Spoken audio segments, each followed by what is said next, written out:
sama ng hatol sa ating next contender.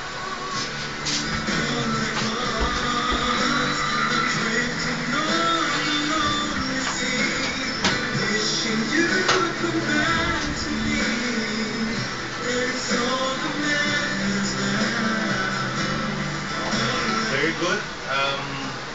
It's very brave for you to brave of you to Whitney Houston song. Dahil sa dami-dami ng pinagkatagin na itong lalaki na medyo soulful genre, yung papili ko. Di naman papatalo ang girls when it comes to their sa performance and looks, matching ang ating mga rock chicks. Magkasunod pang sumalang.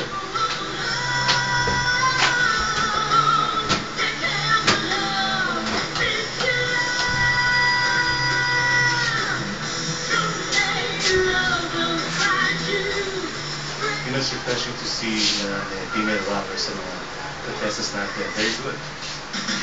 Big hair naman ang panlaban ni Pearl. Parang ikaw lang siya dati. Ayun o, tingin o. Kumukha mo yung gila mo siya nga. Parang ikaw lang siya dati. Parang ikaw rin ah.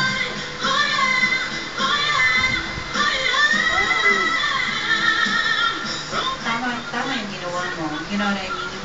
Iba yung look mo, iba yung choice ng song mo. So, kayo ganun? Successful si Pearl. Will it be the same fate for a 16-year-old contender?